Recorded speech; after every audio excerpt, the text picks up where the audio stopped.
Vídeo 2.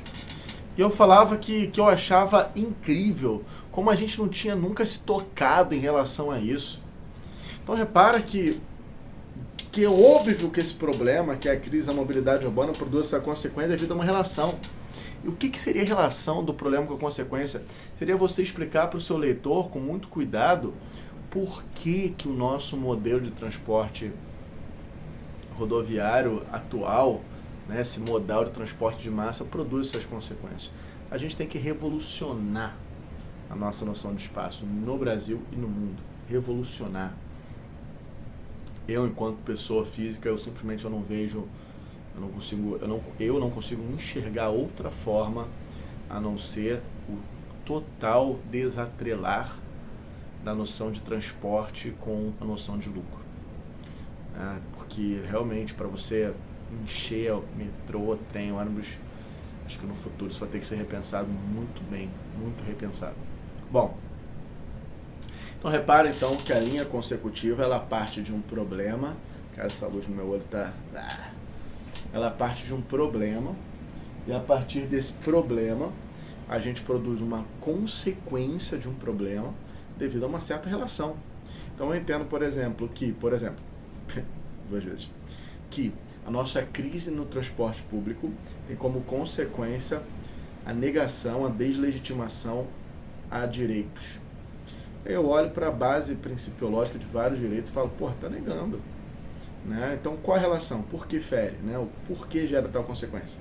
R da consequência é por que gera consequência. Por que o P gera o COP?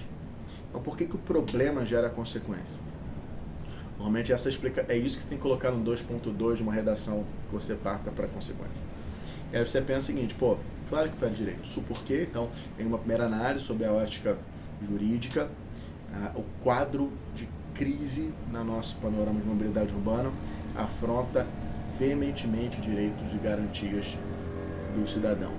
Isso porque, e aí começa o 2.2, isso porque afronta, fere, nega princípios como a dignidade, como a igualdade, a vida, a segurança.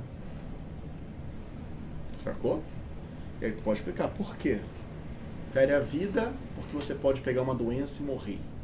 Fere a segurança porque você pode, nesse local, nesse espaço, contrair vírus, bactérias, doenças, etc.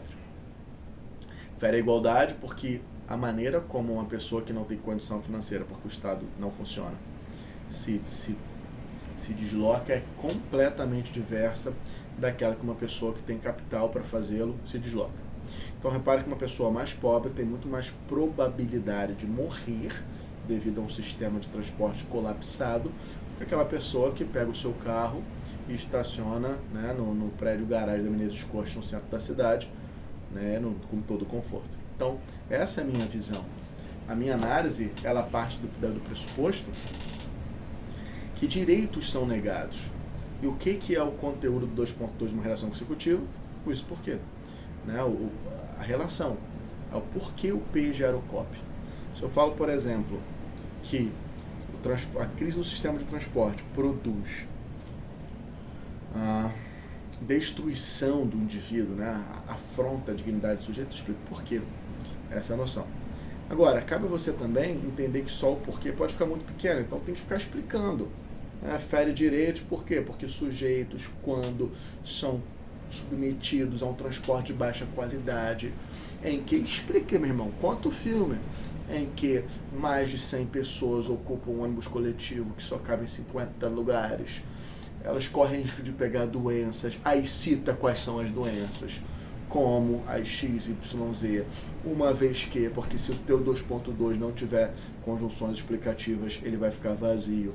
Então eles podem pegar doenças como Codivide, SARS, MARS, tuberculose, bactéria, como e vai falar, é doença, sarampo, visto que em locais fechados o vírus, os vetores se proliferam de modo muito mais escalar, aumentando e desenrola.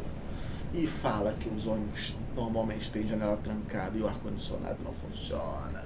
e fala que a lavagem dos ônibus são feitas esporadicamente, que a gente precisa encostar em locais em que você não vai ter álcool. Tu vai pensando como é que é o sistema de transporte nosso. É o trem pra coisa boa não, velho. Então essa é a nossa grande relação. Então a gente tem o problema, tem a consequência e entre o P e o COP, a relação. Isso é o 2.2. Existe o quarto elemento do COP, que é o ECOP, efeito da consequência do problema. O que vem a ser o ECOP? O ECOP seria a consequência da consequência. Por exemplo, se eu entendo que o transporte público nega, afronta, deslegitima direitos fundamentais, eu posso muito bem compreender que a população acaba de ser tratada